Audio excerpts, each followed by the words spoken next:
You can check if it's working.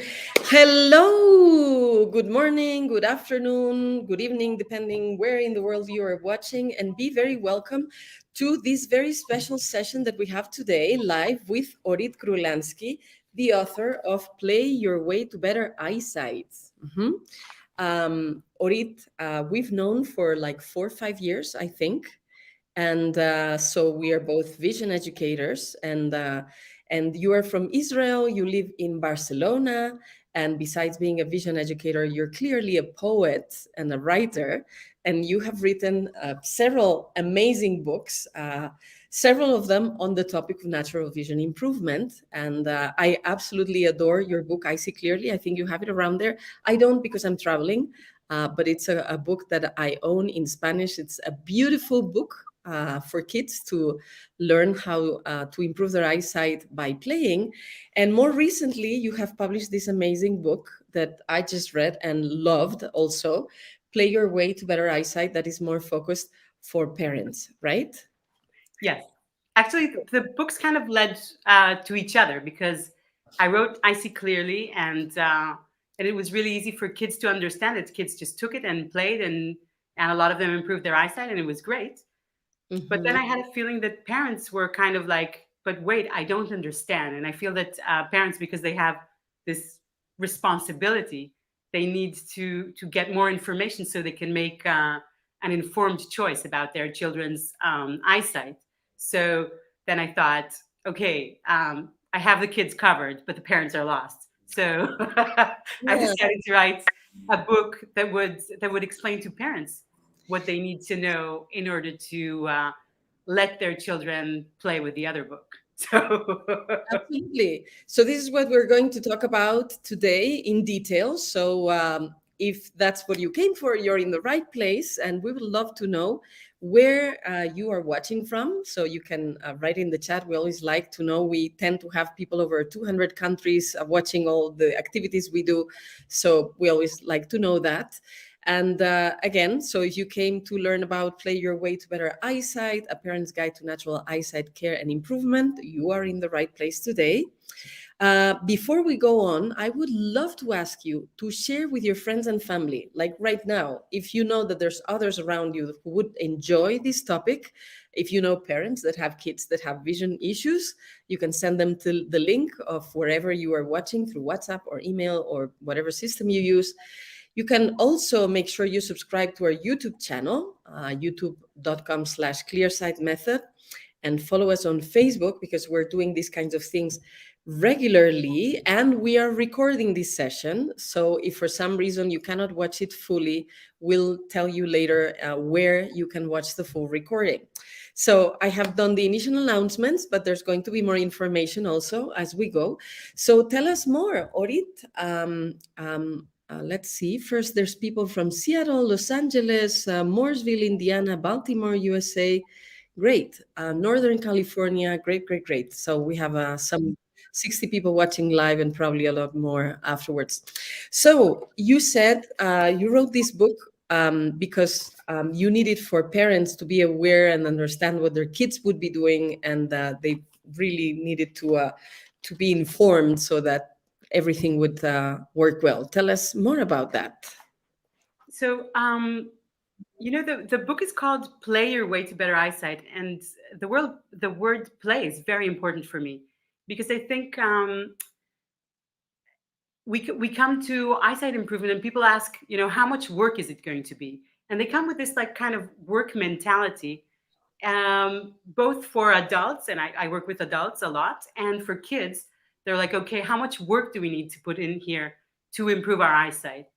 And actually, I think play, not only for kids, but especially for kids, is a much better way to go about it. So I wanted to write this book for parents to understand what I mean when I say play, and how they can actually have this play in their vision improvement life. And I want to just before I start like getting into details, there are really just two things I really want I really want parents to know about eyesight improvement, and then they can read the book and know everything else. And I will say more things, but I think the two things that I really want parents to know about eyesight improvement is, first of all, I want to say that eyesight improvement, or that eyesight problems, sorry, are not some random occurrence. They're not something that has nothing to do with anything that happens.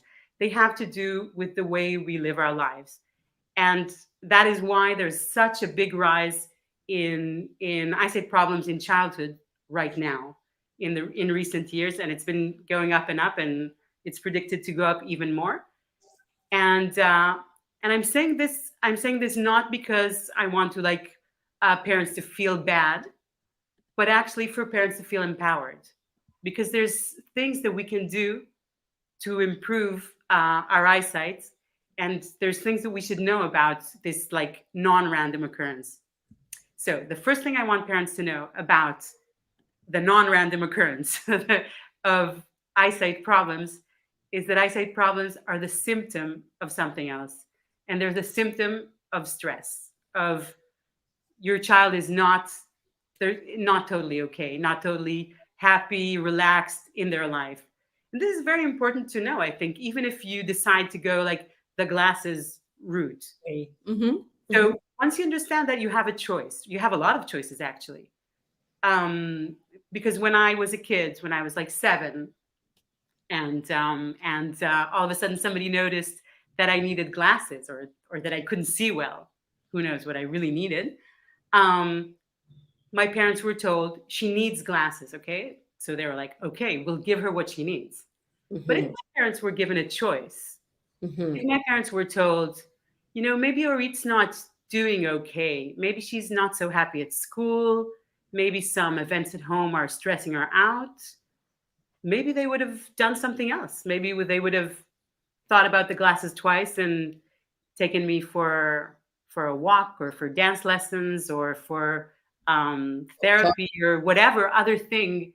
Uh, Mm-hmm. when you understand that the eyesight is just a symptom of me feeling not so well in the world. I mean, for me personally, it was probably on the one hand feeling unhappy at school. I was being bullied. I was being laughed at, excluded from the company of kids. And on the other hand, there was kind of a nasty divorce going on between my parents, which Mm-hmm. I guess might be unavoidable. But anyway, I don't think anyone was aware of how this was impacting me. So what they were aware of was like something that in retrospect seems kind of technical, that I was not seeing well. Mm-hmm. So, That and is so I want to tell parents, if your child starts not seeing well, don't only take him to the eye doctor. Look around, check what's going on in their life. Maybe it's like trying to tell you something about what's going on. absolutely. By the way, there's Diana Delgado here. She's greeting from Orlando, and there's people also from Tel Aviv saying shalom, and from Colorado, and from the Hi, Netherlands. mom. Hi, Erika. Is Rochi, is that your mom? I don't think so. anyway, anyway. It is my mom. Oh, it is your mom. Okay. And so Diana, who's saying hi also from Orlando, she says that she's following you since she saw you on the Online Vision Summit, Natural Vision 2020, bringing a new vision to the world. Where indeed you were my guest in that summit that I hosted, and you gave an amazing talk again. And on this topic that you are talking about, I also would like to reinforce this idea, because I also, in the way I teach natural vision improvement, that is also a very, very fundamental core idea. And I've done research on this topic from the University of Toulouse. So it's not just Orit or Ainhoa, poor little ones, they were feeling unhappy. And so they had vision problems because they were unhappy. There's been whole lines of research on this. And I'm not the only one either. I mean, I'm following a tradition starting with Dr. Bates talking about mental stress, and then Charles Kelly talking about emotional stress. And there's been others. In my particular case, I learned these ideas from Dr. Martin Brofman, and I developed through his hypothesis. But there's been more, Robert Kaplan and others. And what I have found in my personal research is that 82% of people can spontaneously mention what stressful thing was happening at the time their vision decreased. And this was on a research with 450 people. And even there's an extra 6% that will tell you things like, I don't remember anything particular. My father died, or I cannot see what might have happened. I was kicked out of my job, or really, I don't know. We moved to another country, and things like that. Like in the first part of the sentence, they're like, no, nothing particular. But the second part of the sentence is mentioning one of the 5 most stressful events that social sciences and psychology have identified, like the most stressful things in somebody's life. So there's only 12% of people who had a hard time to think about something, and maybe something hard happened for them too, and they just forgot it as a way of protection. Or maybe it didn't. Maybe nothing particular happened. But in any case, our statistics would show that at least in 88% of people, which is like almost everyone, it is the case. And so the vision decrease is a symptom of something else, or we could even say it's the defensive reaction of the body towards the environment. And actually, the eyesight decrease is a way of protecting ourselves psychologically for something that would be more hurtful and that we're not yet ready to face at that given time. Now, when we're put glasses, now we have to see clear that thing that is too hurtful. So that's one of the reasons why the vision problems sometimes become progressive as we're wearing glasses, besides all the bad habits that glasses foster, right? And if instead of putting glasses immediately, as you suggested, we take care of giving the support to the person, whatever support they need, whatever that means, going for a walk or dancing lessons or having a conversation or having a psychologist or whatever that is, then the person feels happier, which was the crucial thing. And then also the eyesight gets better. So there's no need for glasses eventually. Exactly. Or the glasses stay as a minor problem. I mean, They remain a tool that you can use at a given moment if necessary, but they don't become something like compulsory for the rest of your life. right. And anyway, I think really glasses aren't the worst thing that can happen to you. I mean, the worst thing that can happen to you is maybe a trauma or to be unhappy. Yeah. And I think for parents to know that that the fact that eyesight has decreased indicates some other problem is a very important tool. So all of a sudden, even if you're totally like a believer in glasses and whatever, if you pay attention, there's like something else that you can learn about your child and how they're doing, and that's very important. Absolutely, because like parents love their kids and they're doing their best with the Right. information they have. So if they have more information, they can do better with the full love and care that they do have. So yeah, absolutely. So I read your book this was your first idea, and you said there was a second one. There was a second I'll idea. go through the second, and then I'll go into We'll go into those two ideas further, but I do want to say this is like one idea. Number one is that something's going on in their emotional life, and that just look into it, even if you don't want to go the natural vision way, just check what's happening with your child. And the second idea that I want to say is the most powerful thing that you can do for your child's vision and for your own vision is to go outside. To go outside, to be in the outdoors, preferably in nature, but even in the city. And the way that our eyesight is in the outdoors is really the way it's naturally supposed to be. And this is such a powerful remedy for eyesight problems in children and in adults. And also, it's so calming and good for your nervous system and for your happiness level. So I really want to encourage you to take yourselves and go outside. And I will go into why going outside is, unless we go on some tangents, which I know and I sometimes do. But if we stay on track, even if it will be useful and informative. So no, it will be useful and informative, totally.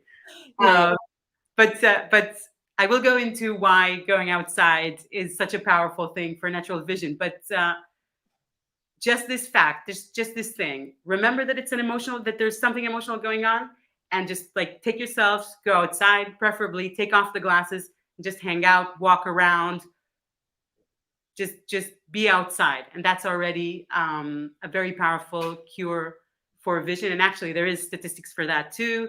That absolutely. one of uh, the most I don't remember the statistics exactly, but it's in the book. Uh, Very high prediction of myopia prevention in children is spending 2 hours daily outside. Absolutely. There's been a research on that in Australia, in Japan. It's in the book. I'm trying to look for the reference that you were mentioning exactly, but there's a bunch of research on that too. Yeah, And the comment I was going to make is, so I was expecting you, so the go outside I was expecting, but I was expecting you to use a different verb. And instead of go outside, to say play outside, because you started the introduction with working and playing, and it's such a, I mean, you could be doing exactly the same outwardly observed thing. Someone looks at you, and you could be doing exercise, or you could be playing. right. Totally, totally. From the outside it can look different, I mean the same, sorry, from the outside it can look the same, but from the inside, when you are playing, the mentality, the disposition, the body So wait, settings, let's everything is different. wait. Everything is So let's go there for a second. So I would ask the people who are listening now, if they can, if they want to just say what comes to mind when you think of working at something or work. What would that be? How does that? What is work? I mean, and then I'm going to say what is play. So it's like work versus play. So different. what defines work? What makes work for you?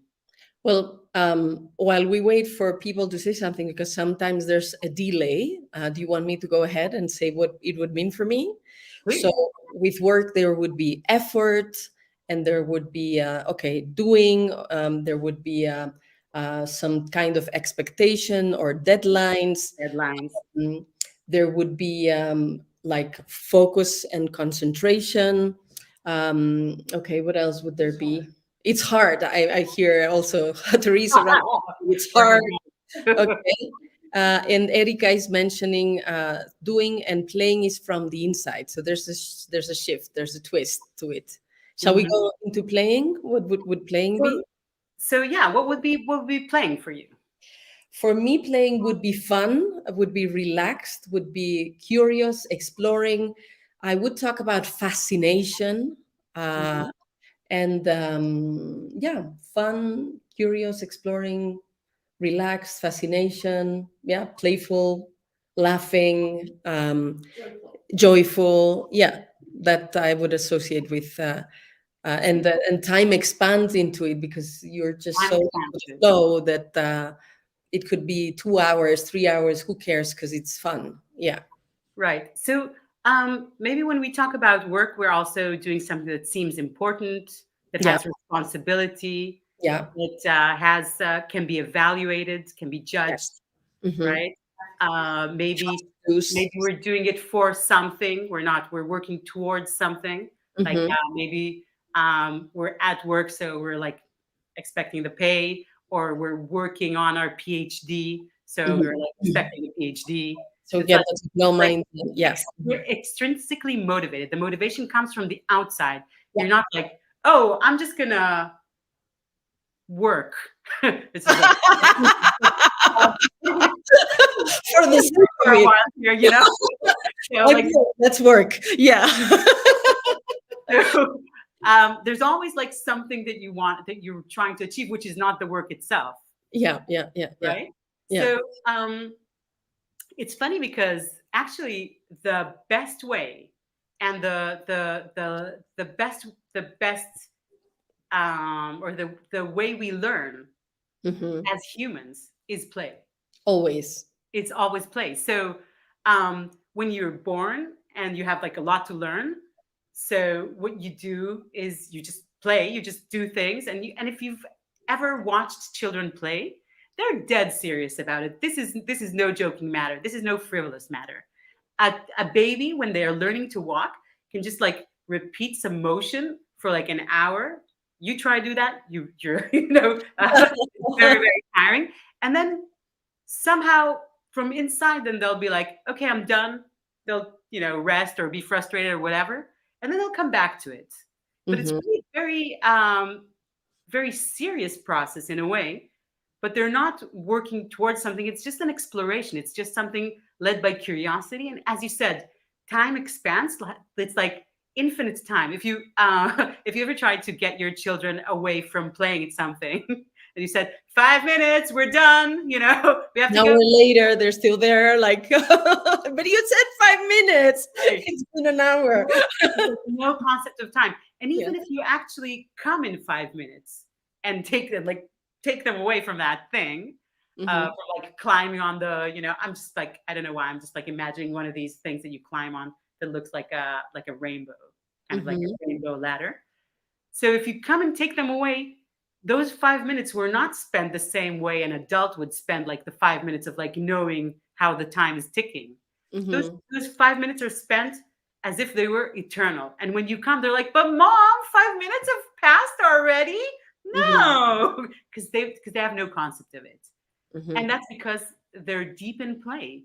They're fascinated. They're following their curiosity, and so play is intrinsically motivated. It's an exploration.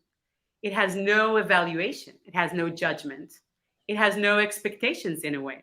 Although we do know that when you go into the process of improving your eyesight, there is a definite expectation. You want to improve your eyesight. We're not, and it definitely happens. I'm not saying, oh, come and play, and you'll just be exploring things, and then nothing will happen. You No, it does definitely improve. improve your Yeah. eyesight. But Mhm. you need to kind of take these expectations. This is true for adults as well. Mhm. You need to take these expectations and park them somewhere else, and um, not be looking at the watch, not be checking how much you've improved. You need to like park all that and go back to this like state of play where you're intrinsically motivated, where you're curious, where you're exploring, where you're feeling this infinite time. And this infinite time can be half a minute. And Mhm. when it stops, when you're like, okay, now I'm thinking, I'm frustrated, or now thinking if I'm improving, you can stop. But if you had that, 30 seconds of like deep, being really into it, like deep fascination, as you said, then that's like really effective time for learning, because you're relaxed. And then another aspect of play is that it's done in a safe place, in a safe environment. You're not, you don't feel that you're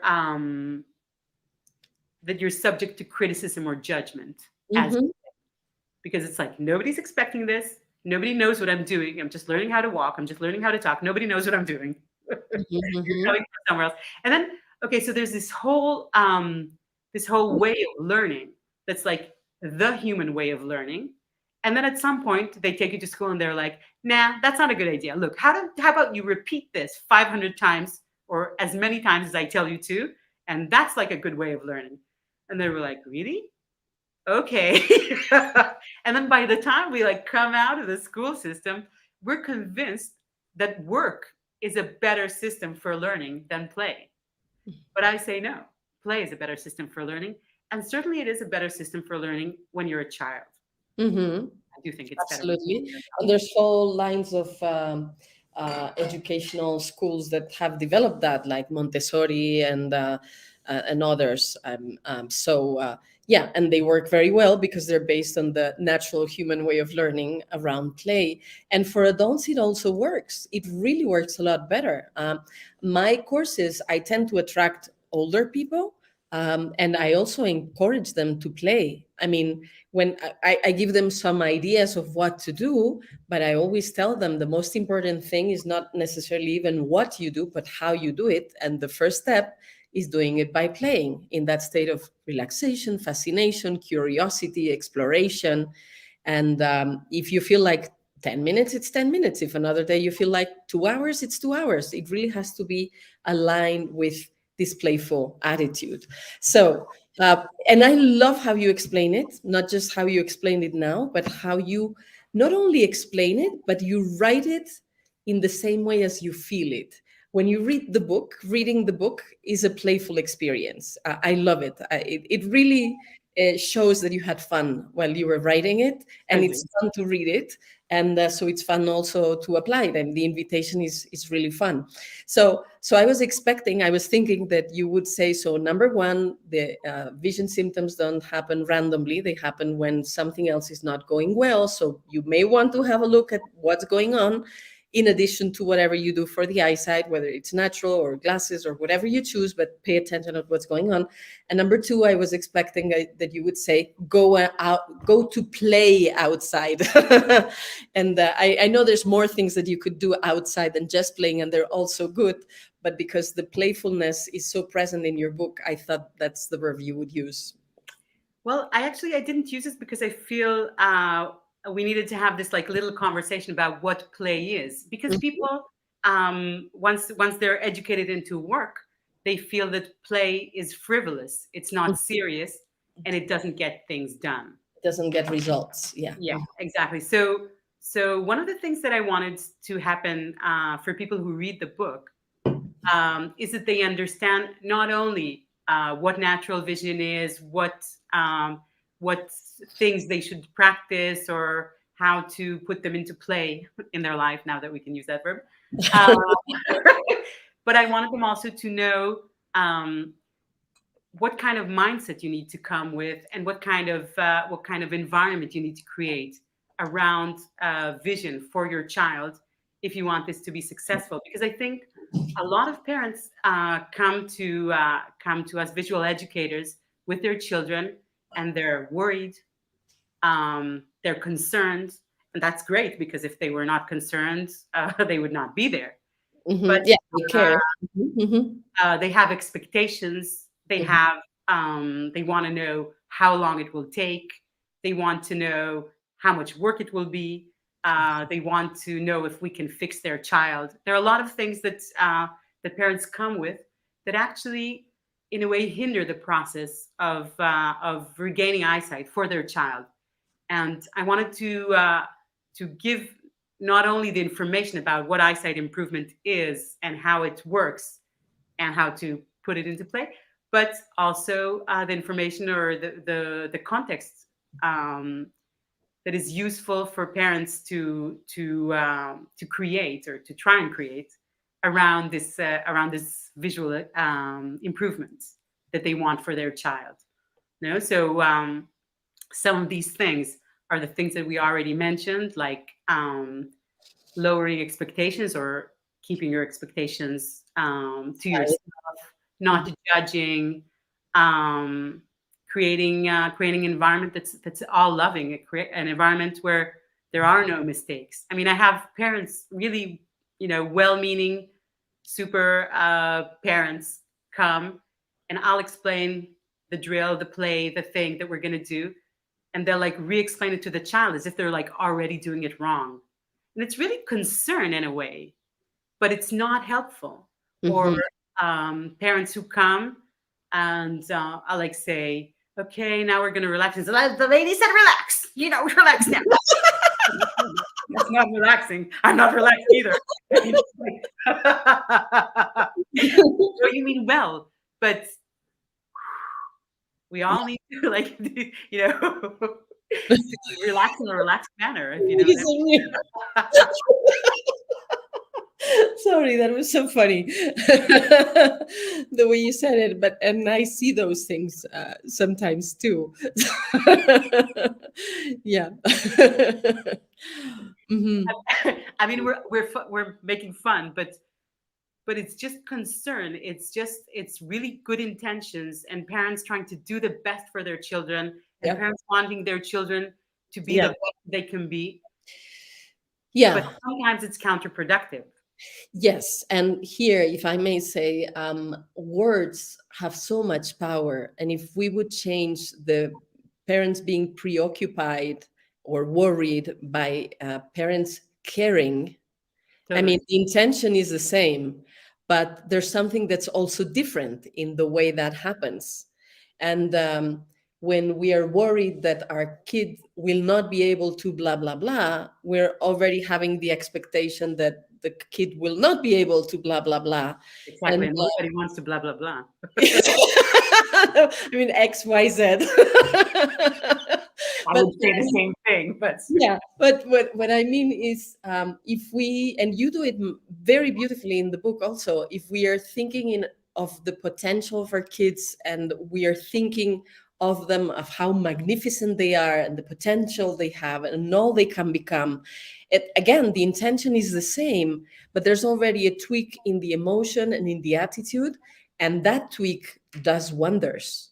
If we come from a place where we trust the kid and we see all the potential and we care, that kind of look, the intention is the same, but the way produces totally different results. And sometimes parents don't know this. So it's very good that you are really explaining this very well in the book, and you're educating about that. yeah, I think because really the power of language and the power of words is not something that everybody knows about, and Hmm. the worry is very natural. And so you have your child, this precious human being that's been entrusted to you, and you love them and you think they're wonderful, but you're like, but what if they're flawed? But Hmm. what if they don't see well? And really, what if they don't see well?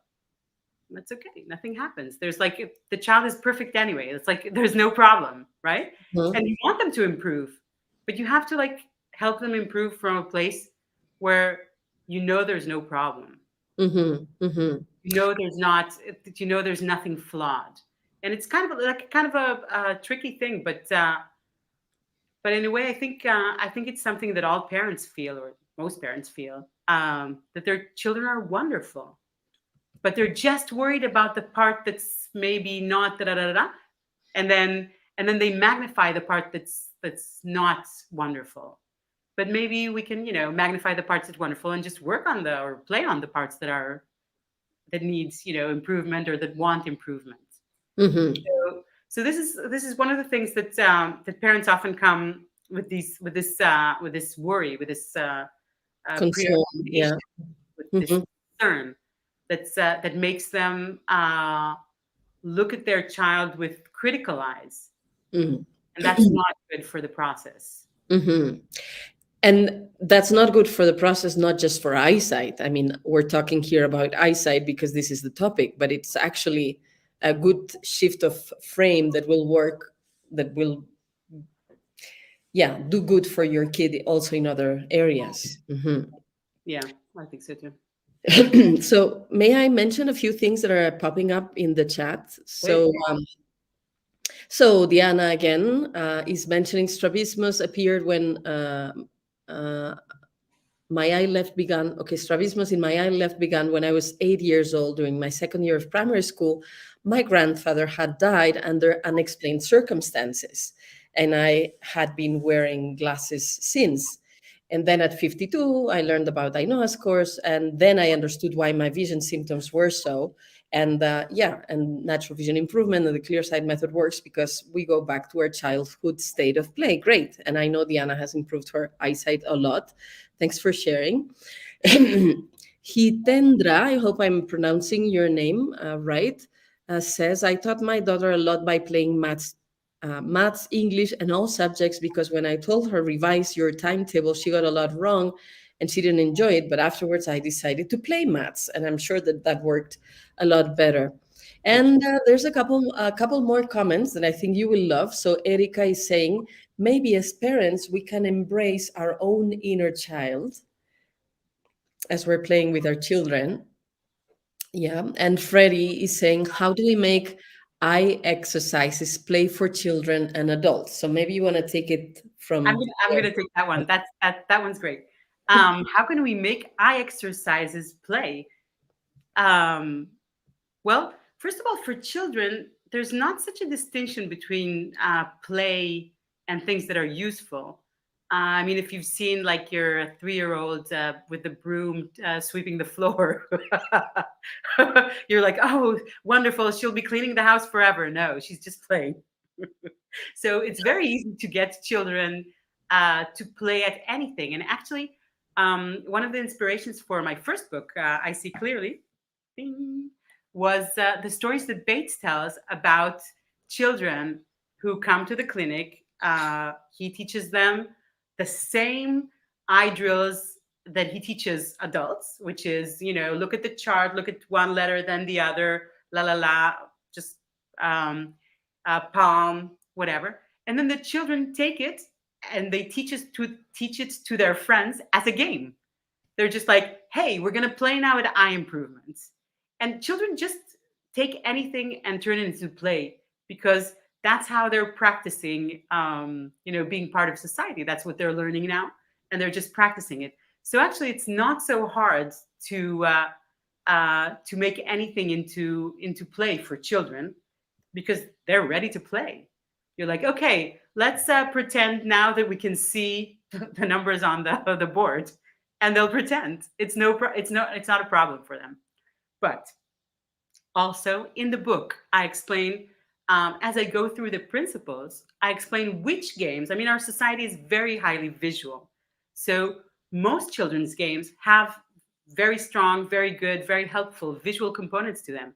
So actually, all you need to know as a parent is to know and recognize these things, and then you can just see where they already exist in your children's play life, and you can just you know give them a little encouragement to play these games. For instance, one of the games that I love is color hunting, and kids love it and adults love it, and it's great for your eyes. Whoever wears glasses takes off their glasses, and we declare a color. Let's say blue, and we just like look for everything blue, and you can point at it and shout blue, blue, blue, and you can just see how when you declare blue and decide that you're color hunting, you see that blue things just like pop up from everywhere. And if you do it walking around outside, then there's the world just like becomes full of blue things. But if you declare red, you'll see it's full of red things, and that's just a great way to play. Or I Spy. It's a children's game. It's a normal children's game that everybody plays in the car or whatever. Uh, and it's a great visual game because it makes you find something or look for details. So just understanding the principles of natural vision, you can notice how these principles exist in your child's play life, and just give them a little encouragement. So actually, it's easy, and adults can do it too. There's nothing in the book that's like up until a certain age, and you can't do it. I mean, you can play your way to better eyesight at any age. Yes, and a lot of the games and plays that you are mentioning in the book, I read it in Spanish. Actually, Orit has published it already in both languages. For me, it was easier to read it in Spanish, but I have both. And a lot of them were games that I played as a child, going in the car, and veo veo is called in Spanish, no? Yeah. I see a thing that starts with the letter C, and everyone's looking around to see what that could be, and they're telling this and that until someone guesses it. Or any games that you do with a ball outdoors, any of them, like whether it's soccer or basketball or badminton or just passing the ball around at the beach, anything that involves a ball that's moving around is going to be excellent for eyesight. And I had to laugh when you talked about this other game. I think you called it the anchovy or the sardine or something. Right. And I, Pickled fish.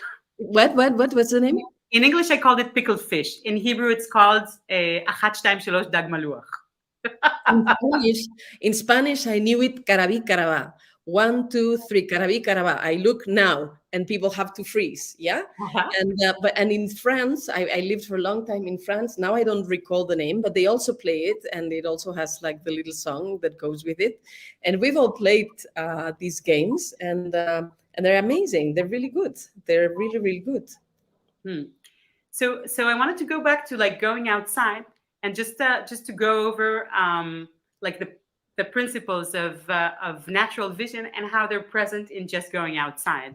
So when we talk about natural vision, surprisingly enough, it's just the way our eyes were made to to look naturally. I mean, it's not this like okay, natural vision is this like weird exotic thing. You make your eyes do something, some exercises. No, no, no. It's just it has to do with looking in a relaxed, fluids, and mobile way. That's it. That's all of natural vision. There you go. Just looking at details in a, and changing the detail that you're looking at. And then if you take yourself for a moment in your imagination outside, you will see that you're never looking at one place. If you're walking outside, let's say you're walking even in the street, so there goes the lady with her dog, and you kind of look at the dog, and then ooh, there's a bird passing, a plane. Oh look, careful, don't step on that. That's disgusting. So that's like you're already looking in all directions. You're seeing details, right? You're moving your head, you're moving your eyes. So already this is natural vision. You're looking at different distances. There's like what's the probability of the lady with her dog being at exactly the same distance of like the disgusting thing on the floor that you don't want to step in. You're always looking at different focal distances. You're always with the periphery open, with the visual periphery, because the interesting things come from the periphery. They appear from your side. There's like they're not appearing from your central vision, right? So just being outside is already a natural vision experience, because you're moving your eyes, you're moving your whole body, and you're looking at different details that are in different distances from you. Okay, so this is natural vision. What's not natural vision or unnatural vision is the situation, maybe this kind of stiff situation where we're looking at the screen that's the same distance from us. We're kind of staring and looking at the whole screen at one time, ignoring everything that's around it, where our neck is kind of stiff. Maybe we're not breathing so much. So that's like unnatural vision. And not So blinking and I'm not not moving. blinking, of course. Yeah. Of course. Mhm. Why would I blink? The computer's not blinking. Yeah. So in a way, just going outside puts you in a situation where it's impossible to just stare at one place, or like really hard to just stare at one place, which Mhm. is what we do um, when we're sitting in front of a computer, or looking for hours at our phone with our head like chopped in this very bad for your neck kind of position. And depressive position, because when you're looking down, it just takes a little bit of time to feel like you're closing. And there's also a lot of research about posture and how it informs your own brain about how you feel. And you also talk about it in the book. Yeah. Mhm. So actually, just like this one situation, just going outside um, really stimulates natural vision. It stimulates this detailed, mobile, relaxed way of looking. Mhm. You take off your glasses. Mhm. Take off your glasses, because There's the glasses, in a way, promote the eyes staying like fixed in the center of the lens, because that's the way that we see clearest in. Mhm. So yeah.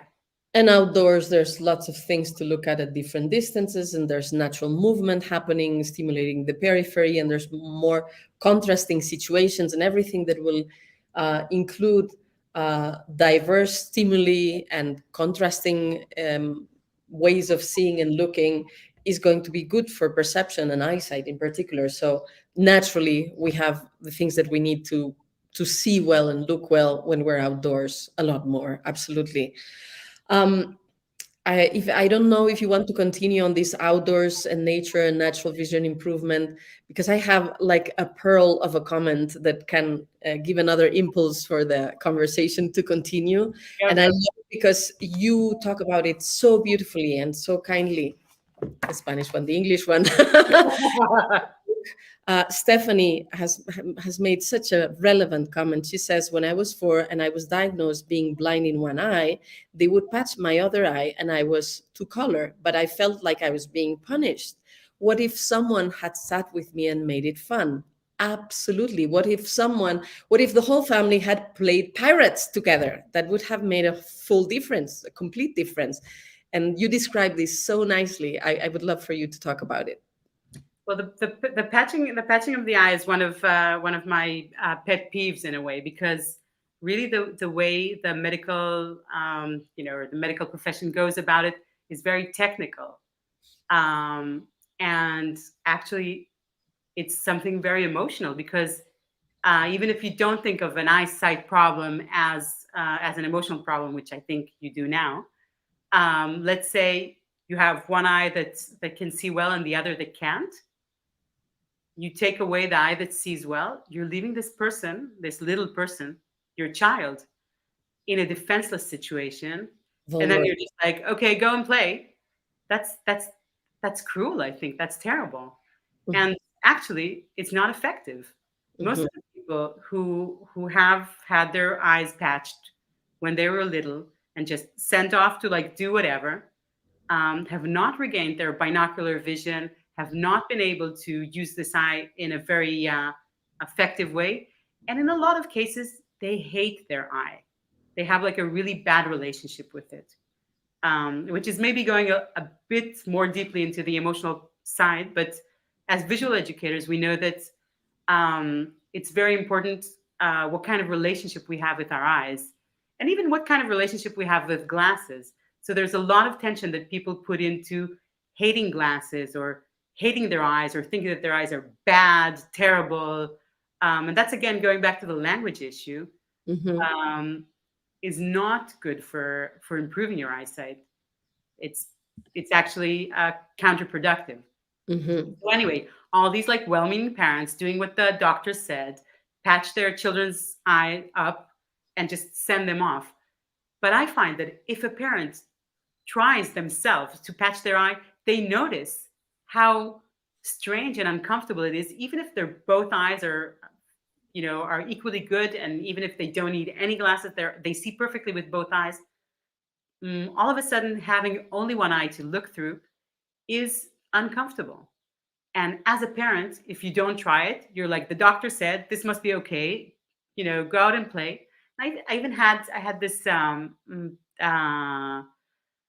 pair of like parents come to see me, and with this like amazing, charming little girl who was 2.5. And she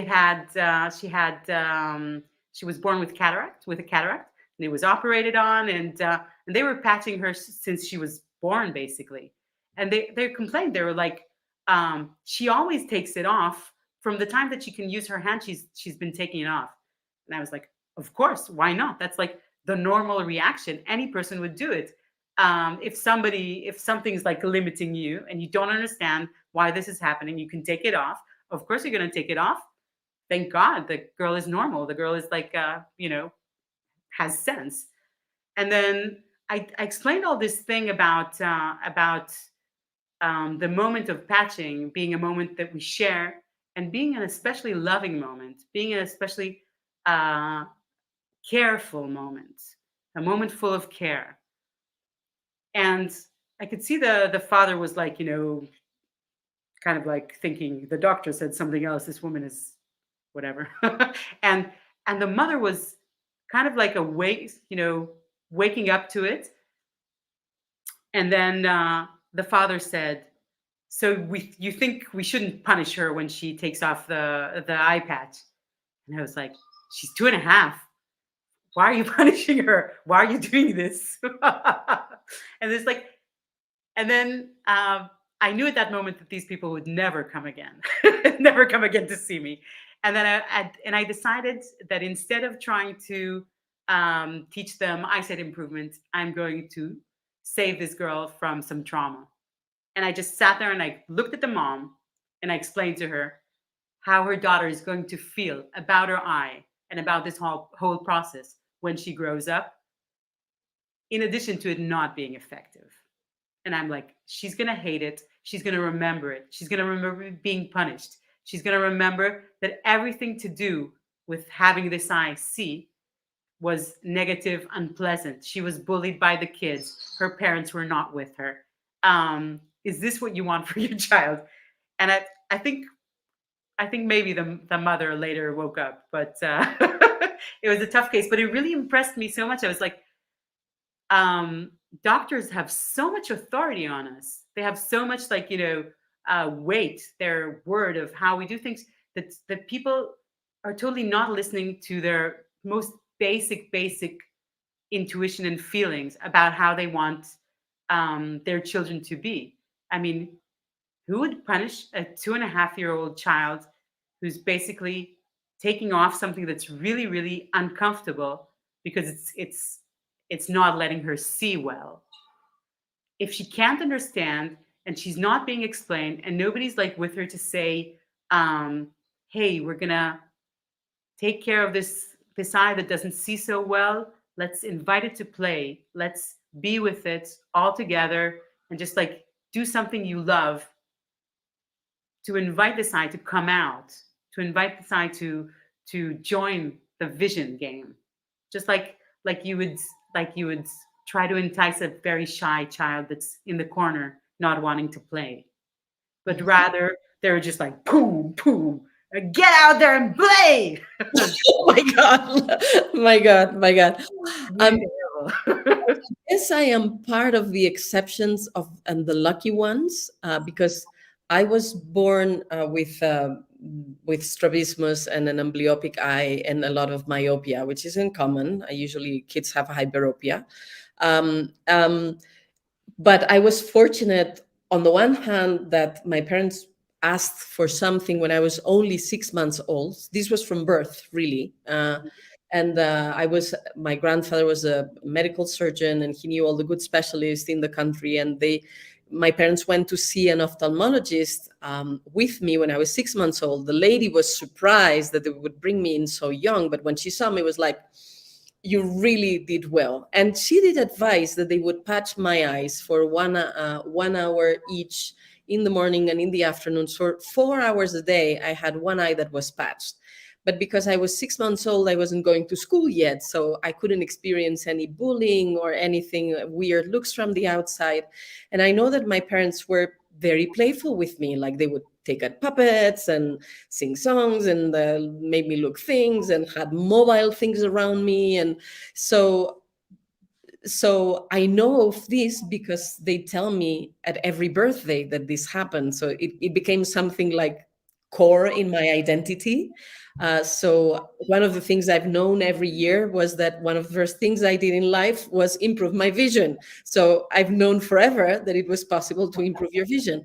But it certainly must have happened in a very loving way that was very compatible with whatever I needed or felt. Um, and when I talk about these things and eye patching, of course, it's a very amazing tool. You can get to know each of your eyes. And like when you have kids, if you go with your 4 kids everywhere, you never know who's who and what they want. But if you take some special time with each of them, then you have a more close bonded relationship with each of the kids. Well, with the eyes, it's the same. And patching is a way to do it, but you need to be caring and careful in the setting up and in the process. And nowadays, I find it so much fun to go walking around in the park. And one round, I will go looking at the world with one eye, and the other round, I'll go with the other one, and then I'll go with both at the same time. And it's amazing. And something can be traumatic, but it can also be a game. And it can be lots of fun to discover the world with one eye or the other. And you see two completely different the world looks different, really. And it's not just because it's a few centimeters away from the other eye. It's linked to one of the brain hemispheres and the other one more to the other one. So really the point of view is different. So the framing around it is really important. And for kids, what works naturally amazingly is to play pirates, because pirates have eye patches, but then when the whole family is a pirate family, then it's something that we share and we're all equal and we're in the same conditions. And again, there's no punishment or expectation or judgment. It's just a fun game. And we can set up the whole thing around, well, pirates need to read the maps to find the treasure. So you need to stimulate the eyes near. And then pirates also need to find where the stars are so they can turn the ship at night and go in the direction they want. Or pirates need to see the island that's far away. So now we're looking far away to find the island. And if you do it that way, it's just fun for everyone, and it works. Totally, totally. There's really nothing that is unplayable. Mm-hmm. So whatever, I mean, even if you ask the children, they will make up the play for you. It's like there's no, you don't even have to work hard at inventing play. Yeah. You just have to be there, to be present, to like have the openness to join the play. Mm-hmm. And what you just said is also brilliant. I mean, you could go to your kid and say, can we invent a game that includes, and you mentioned one of the principles that you want to put at play, and you can build your own game together and then play it. Uh, Kids will have a lot of imagination to do that. Yeah. Hmm. I mean, people come back to me and they say, "Oh, we've been palming this way," and it's like a way that I've never heard of before. And they're like, "Oh, yes, he invented it," or the people just invent things, and it's natural. But I think um, when it comes to something that's so important, and we're used to hearing an external authority tell us how we should be seeing or how we are seeing, then we kind of lose our confidence in what we feel. I mean, um, instead of trusting that we can play it, that we can invent it, and that we're doing it right, whichever way that we're doing it, we kind Mm-hmm. of think, but how much time do I need to do this? How looking for some external reference, and when that external reference comes from the medical profession that is not involved in like the whole situation, which is the emotional, the relational, just the whole context, and they're just like, oh, the eye needs to see, as if it were some mechanical thing. Then Mm-hmm.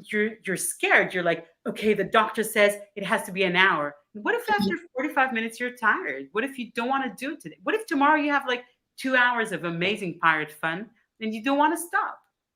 So, but there's like this thing that Yeah. comes from this work idea that we cannot self-regulate. We need somebody to tell us how much. So, but fortunately, there's doctors and doctors, and there's specialists and specialists. The same way, there's different schools of teaching that have different ideas, and we could go with, again, Montessori and some of the like. And well, so may I? I am a three times doctor because PhDs, so one from France and one from Spain. And last Thursday, I was declared doctor. Was given a honorary doctorate precisely for the impact in the world that I'm having through spreading natural vision improvement. And I'm not the I want, I only. want to, I want to ask: does that make you doctor? Ainhoa de Federico, or does it make you the third? It's Ainhoa cute, doctor. like, it's for the to the third, Yes. right? Because you would multiply them, or do you add them? I don't know. Yeah. Anyway, so just to say that if for those that need an authority saying something, so There here, you are. Ainhoa de Federico, three times doctor, is saying you need to practice as much as it's fun, as much as it's interesting, as much as you're curious. Mhm. And then you are learning how to refer to your inner authority and your inner sensations, and to trust your body. Your body's sending signals all the time. I need to drink water. I need to go to the shade. I'm bored. I need to move. So the more you are closer to your sensations, and the more effective it will be, and the better it will be for your body. So I just want to go on a very, very little tangent there. go So ahead. there was this in Barcelona, this uh, conference about big data, which is, how computers interact with human body. And a friend of mine went, and he came back really excited. And he was like, there's this thing, this chip that you can put that tells you how much water you need to drink. And I was like, you come equipped with that. It's called thirst. Yeah. Yes, yes, yes. By the way, so Stephanie, the person who talked about that she wished someone would have sat with her when she had her eye patch and played with her and color with her, maybe patch their eyes as well as they were coloring with her. She's like, yes, now I patch my eye and I walk in the park with my husband and it's fun and exciting. And I sound like a 5-year-old as I'm telling him what I'm able to see, and it's becoming a game for me. Kudos for you and your husband. Now you're doing it the right way. That's how it's supposed to be. That's how it's helpful and fun and it works. And Absolutely. much more effective actually, because sort of at the same time that I had this couple come with the punishable girl, I had this other couple come uh, who did the total opposite. They were like, we only did it as much as we felt she wanted to, and we were all like, we were with her the whole time and doing it really lovingly. And they were like, the doctors were amazed. We got a 90% improvement in vision for her eye that they said would never work again, and the strabismus is gone. And they just called me. They called me to see if I can tell them that's right. They were like, does that happen to you? I know that people improve and then they call to ask you if that's right. I was like, I can see better. Is that true, Orit? Yes, it is. You can see better. Yes. Yes. A lot of people ask, and that's why for me it's so important to focus on the principles, because when the principles are clear, mhm, then the methods, the techniques, the games, the exercises, the way to play with them is potentially infinite. So if you know that a principle is that you need to be relaxed, okay, you could relax in many different ways. You could go for a walk, you could have coffee with a friend, you could do palming, you could do sunning, you could take a bath, you could do yoga, you could do meditation, you could do Tai Chi, you could go gardening. Whatever it is that for you means relaxation is good. Right. Okay, when you know that you need to change the focus point, well, anything that will do that is good. You could play with the ball, you could look for details, you could play veo veo, you could, yeah, there's so many ways you could do that. If you know that you need contrast between light and darkness, so there's 1,000 ways you could think of to do that, and so on and so on and so on. So when the principles are clear, then yeah, then you can go about and invent many ways. And for the other thing, when a lot of people say, okay, I see clear, I see better, but I wonder if it's my imagination. Well, yeah, congratulations, your imagination also helps you see better. It's Right. absolutely 100% part of the process. And also I like to tell people to pay attention not just as visual acuity, like reading small letters of different sizes or different distances or bigger letters, but everything that is involved in the experience of seeing can improve. And anytime you notice any of those improves, your eyesight is improving. So you can be happy, celebrate, and that makes you be relaxed and motivate you to go on. And that could be how you notice light or colors or textures or contrast or 3D 3D. or empty space or movement, or just the pleasure of seeing, and so on. There's also like dozens more of dimensions of the experience of seeing, and all of that is telling you that your eyesight is improving. Mhm. So yeah, but sometimes people need that confirmation, and if we can do it, and we can give it, and kudos. And also it's good when we have a group that's sharing that, and then we can reinforce each other that indeed we are seeing better, and that's how it works for me, and that's how it's worked for me. And so when you're in the context of a group, of a class that happens with a group, it's amazing. But also as a family, you can do that. You can do that with your kids, you can do that with your partner, you can do that with your friends. Yeah, That absolutely. brings me to another really important point that also comes up in the book, which Sure. is uh, parents' classes. So, Hmm. so one of the things that helps most kids improve their eyesight, helps most for kids to improve their eyesight, is that their parents actually take off their own glasses and at least practice and play with the children with their glasses off, uh, going into improving their own eyesight. I mean, I say this like a little slower because uh, children, if they're outside their problem, if they're inside their problem, they may like not shift so much in their eyesight. You may be doing the games and nothing happens. But if the kids are already past the point of the emotional difficulty, they can improve really fast. And adults can improve really fast, but they can also improve a little slower. So just taking off your own glasses sends this really important message to your kids saying, this can happen, this is possible, and this is something that's desirable. Mm-hmm. If you're like with your glasses on and you're like, hello, Orit, fix the kids, make them not wear glasses, it's too late for me. Then the kid is like, no, I want to be like dad. Like I mom want to and be dad, like yeah. mom. So, Uh-huh. so they're not gonna be motivated. They're going to be like, there's some trick here. Mom's not doing it. Why Uh-huh. is she telling me I should do it? Mm-hmm. Maybe, and then they're gonna hold back. But if Mm-hmm. you're like, yes, let's improve our eyesight, we're doing it together.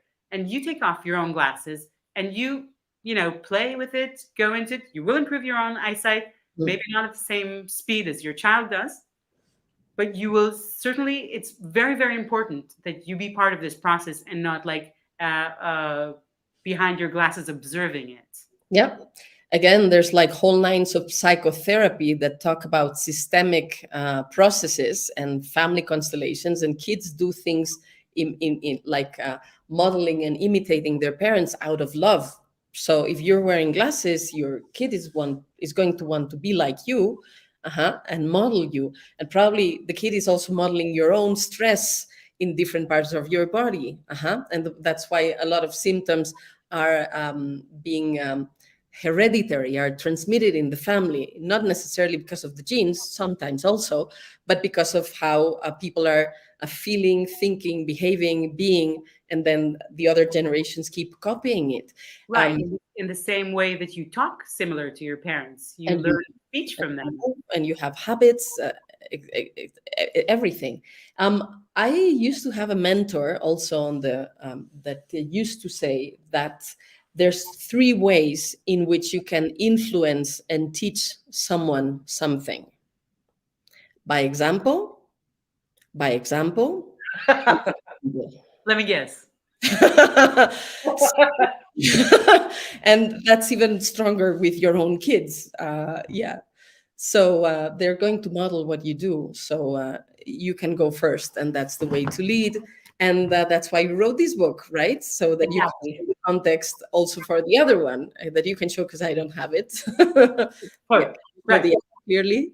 Yeah, different colors, so you can also play. I see blue and I see yellow with the books. By the way,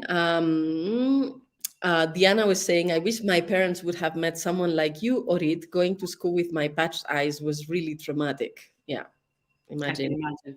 I can imagine. There's a few more questions. Shall I give a few of them out there? So Freddie's asking, can you describe how you outline the clouds to make it fun? It's already fun. I'm just like, oh, look, there's a dinosaur in the cloud. Can you see it? Let's just like draw a circle around it. Oh, look, there's a bunny. Can you see the bunny? Can you see its feet? Can you see its head? Can you see its tail? Oh, look, right by its tail, there's a banana, a cloud shaped as a banana. That's weird. I mean, Ta-da! how can you not make that fun? Yeah. Seeing hearts and faces and animals and I have shapes.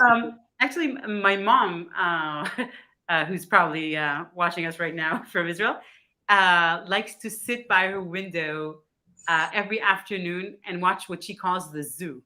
So she Uh, takes off her glasses and she's like, "There's a cloud zoo every afternoon that I can see from my window." And she looks at what animals there are, like the holes between the animals, and I don't know if she actually traces them, but just looking at these animals and the different parts is like a great way of relaxing the eyes, looking at a distance, which is the relaxed position of our eyes, and looking at details, finding the animals, finding these forms. mhm, mhm.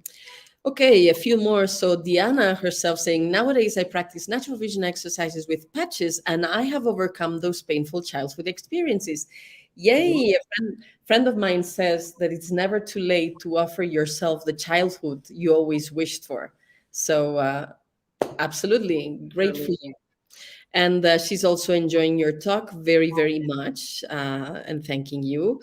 And just to finish with Diana, thank you. So you're truly an authority on vision and life improvement, Ainhoa. Thank you very much. I'm a faithful witness of the work you do. Thanks. So listen to these authorities here telling you to have fun. Exactly. Exactly. Yeah. And so, talking about fun and playing, so Serena is asking, how do you get your child to remove glasses for play? Okay. So I actually dedicate a whole part of the book to the glasses issue because it's really a very sensitive issue and we need to like tread carefully. I never ever go against the child. There's like no obligation. You have to see what the child wants and find like kind of work with it. So if the child wants to take off their, a lot of children will just happily take off their glasses and play. Um, in a lot of cases, even if they have like very severe strabismus, the child doesn't really care a lot of the time. And it's just like the parents are like, oh, his eyes, like, oh, it's going so much inside that stresses out the children, but the children would be like, fine with playing without glasses. But there are children who want to wear glasses because of various reasons, because their parents wear glasses, because Harry Potter wears glasses, because they feel unsafe without glasses, because they were told from age X9, put on your glasses, and they've internalized that. There are many reasons. So if the child wants to wear the glasses, then what I would do is simply reduce the glasses, reduce the diopters of the glasses. Go to the optician, say we want to reduce a little bit the glasses because this high number causes a lot of strain. I also explain this in the book because in a way the eye exam is like a photo, like an instant photo of the worst eyesight that we can have usually because we're really tense. We're like at a test, we're being examined, we're getting the answers wrong, the eyesight is getting worse, mom is really worried, our dad is really worried, the person at the optic is like, what is better, this or this? And you're not sure what's the right answer. It's like a whole stressful situation. So a lot of times children do much worse in the eye exam than what they do in real life. And parents are always surprised when they see their child who supposedly can't see to a certain distance see to that distance when they're looking for a wally, for example, or when they're threading some beads, or when they're looking at something fun like flying a kite or whatever. So it really depends on the situation. Eyesight is very mobile. So you can take a small reduction off the glasses. Um, you can do it with the optician. You can say you want glasses that are that are for 80% vision. Okay, so instead of seeing perfectly the 100% line, you see the 80% line, and that's enough for most of what your child needs. And they can play with those glasses. And as time goes by, as you keep playing and keep asking every once in a while, do you want to take them off totally? And they'll say no, fine, no problem. Like not to put a lot of weight on it, but just like reduce the glasses a little bit, and the child might change their mind.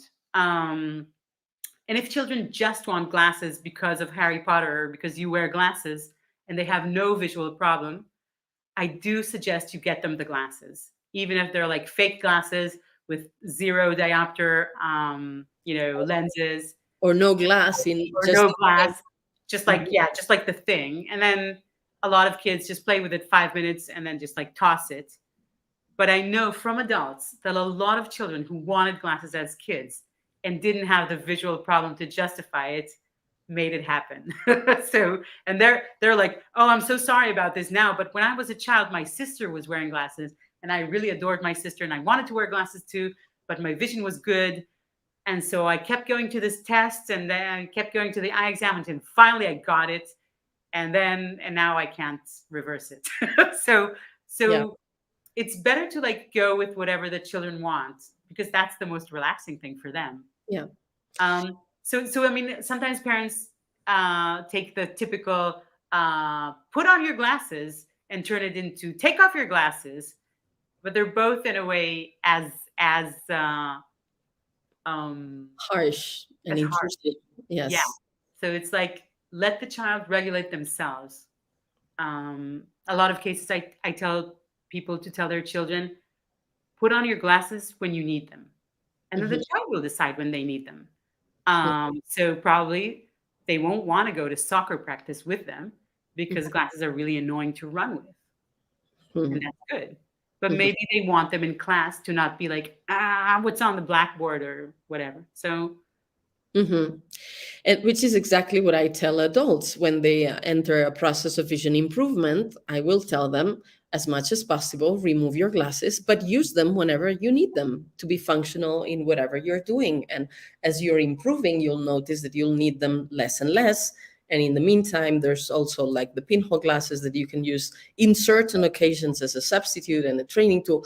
But it's interesting because I heard also this talk about this educator that's asking us to reflect to how we talk to our kids. Like you would never tell your spouse, take off your glasses or put on your glasses. Why do you do it to your kids? I mean, you also love them, right? So yeah, sometimes it's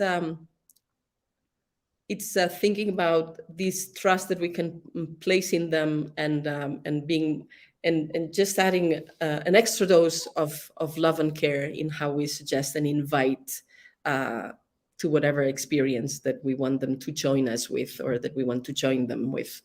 Um, yeah, Salea 99 is asking if in the book there are also suggestions for games and play for adults. I there's no age limit. You can play whatever. I'm gonna give you permission right now. Play whatever you want.